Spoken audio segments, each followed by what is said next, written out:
Ano? Anong dadalhin mo na? Ay, nandun pa ang iba sa loob. Tawag ka.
Siya ay naninirahan sa Padre Castillo sa Casual, Batangas.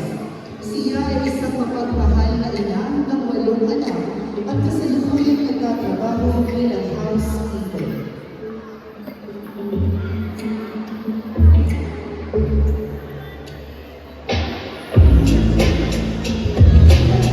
Once again, Ginang Susana Castillo Villa, the hard-working Nancy Ford. Margarita O. Cumia.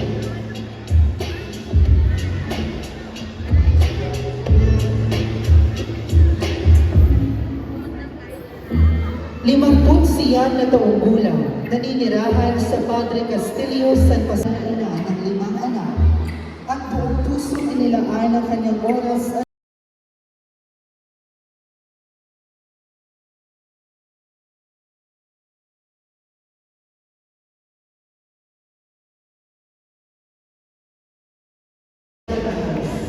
siya ay isang mapagmahal na ina ng 57 taong gulang, may asawa, naninirahan 60 taong gulang, isang biyo, naninirahan sa Padre Castillo sa Pascual, Batangas.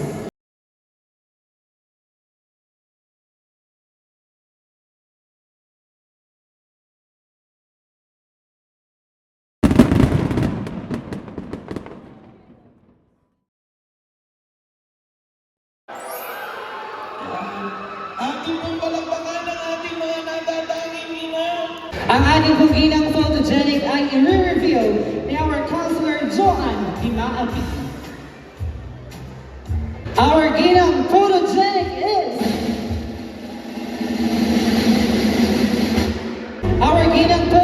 is Gina Julieta Alba.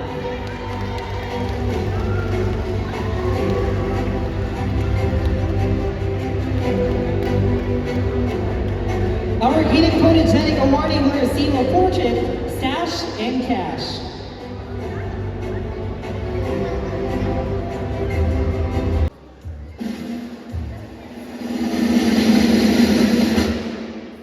Julieta Alba.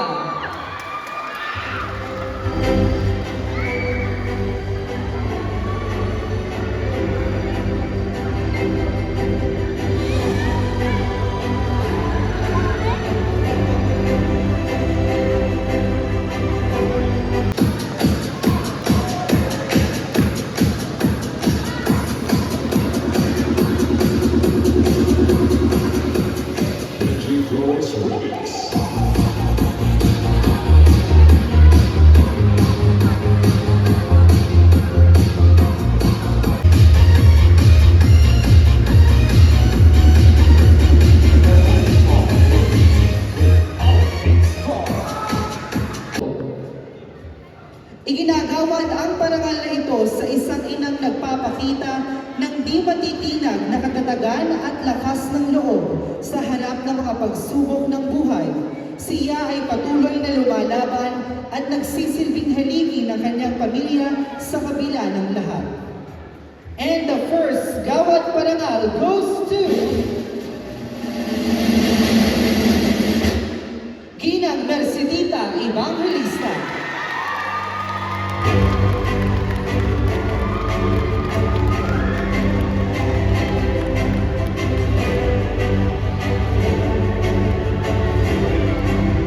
Once again, ladies and gentlemen, our ina ng matibay na loob, Ginang Mercedita Evangelista.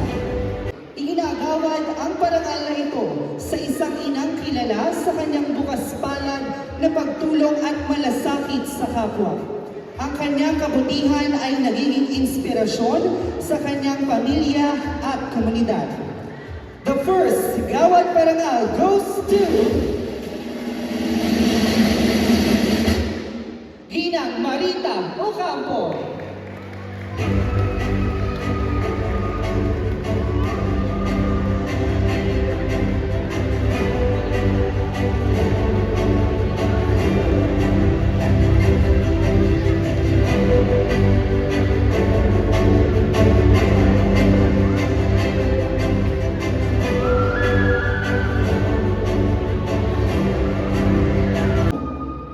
Iginagawad ang ina ng karunungan sa isang inang nagbibigay gabay sa pamamagitan ng kanyang kaalaman, mabuting pagpapasya at pagpapahalagang itinuturo sa kanyang mga anak. The first Gawad Parangal goes to Ginang Anisha Calvo.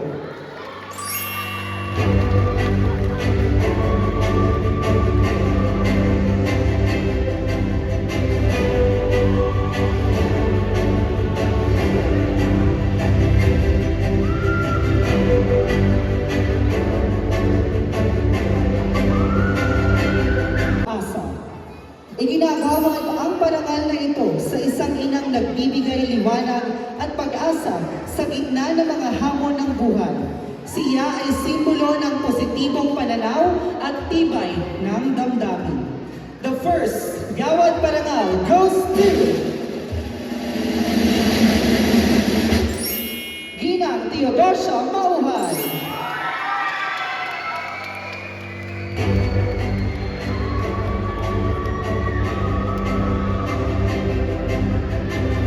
Sa isang inang may matibay na paninindigan at kakayahang harapin ang anumang pagsubok ng may dignidad at lakas. The first Gawad Parangal goes to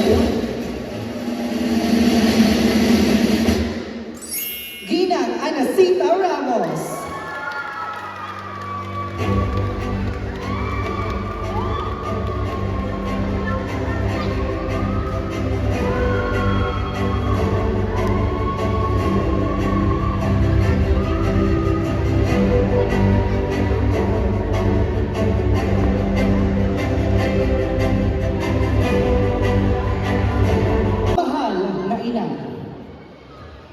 Iginagawad ang parangal na ito sa isang inang nagpakita ng wagas, tapat at walang kapantay na pagmamahal sa kanyang pamilya. The first Gawad Parangal goes to Ginang Elena Robles.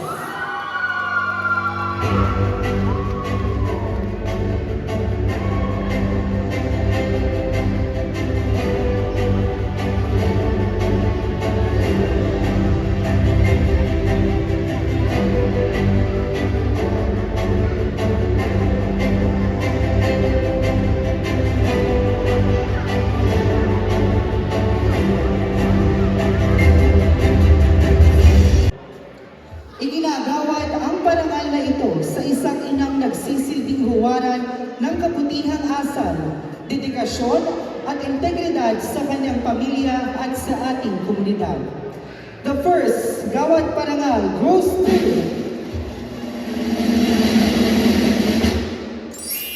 Ginang Susana Biligal.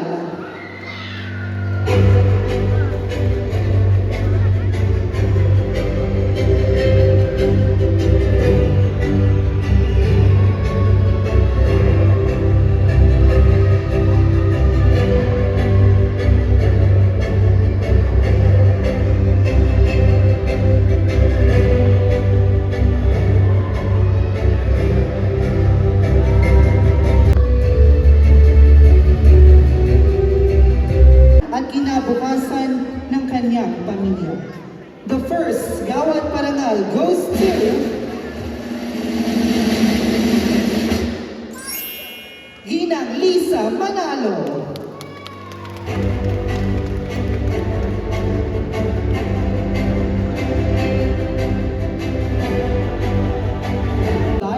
Inspirasyon at tanglaw ng kanyang pamilya. The first Gawad Parangal goes to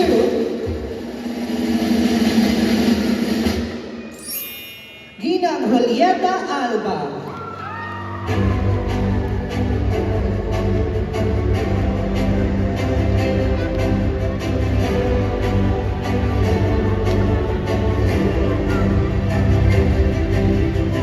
Ina ng bayan, iginagawad ang parangal na ito sa isang inang may malasakit hindi lamang sa kanyang pamilya, kundi pati sa komunidad at sa ating lipunan. The first Gawad Parangal goes to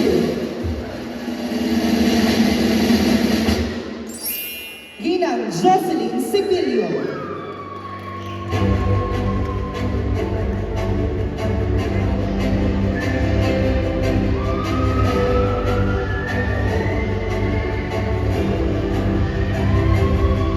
Iginagawad ang parangal na ito sa isang inang nagbibigay inspirasyon sa iba sa pamamagitan ng kanyang buhay, lakas ng loob at mga tagumpay. The first Gawad Parangal goes to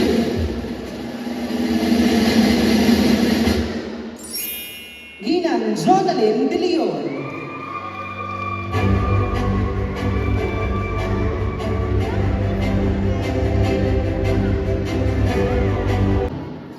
Iginagawad ang parangal na ito sa isang inang may natatanging kontribusyon at dakilang puso sa pag-aaruga at paggabay sa kanyang pamilya.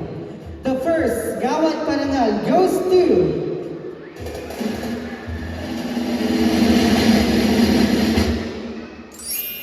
Ginang Margarita Cumia.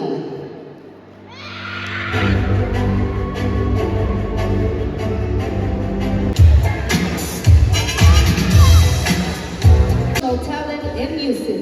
The grand winner of Tinig San Pascualenyo Season 2, let us all welcome Justin Sinet.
Si JP Chua po ang owner of JP Chua's Creation and ang ating official wardrobe designer for tonight.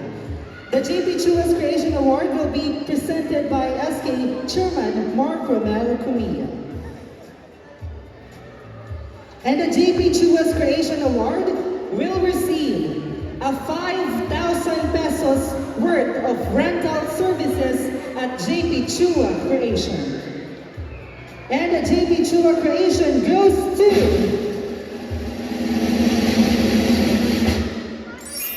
Ginang Chubasha Mauhay.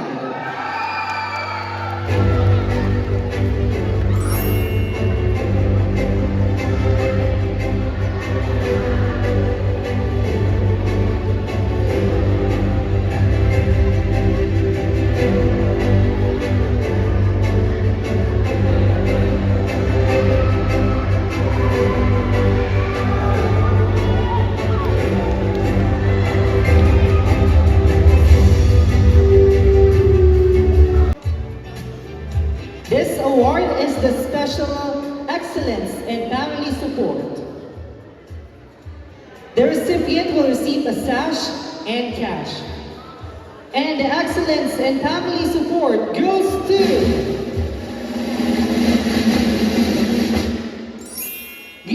presentar si Tita Evangelista.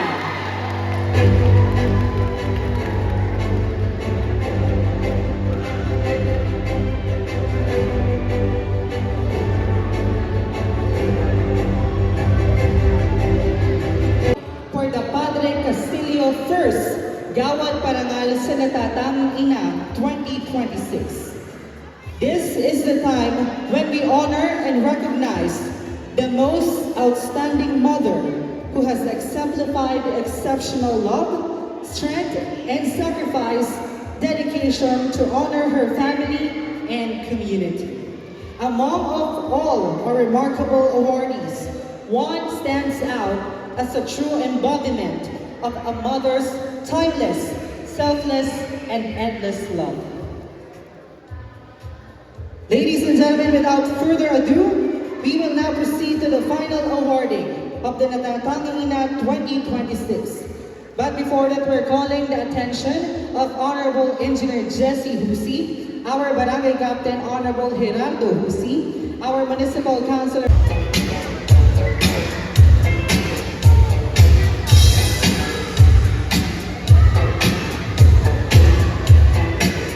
Ladies and gentlemen, for your information, once again, our adjudicators ay ginudge po ang ating mga Natatanging Ina awardees base po sa portfolio na kanila pong ipinasa.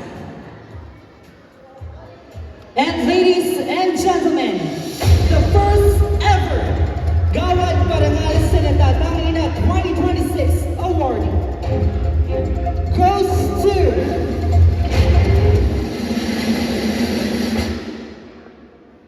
Natatanging Ina Julieta Mauhay Alba.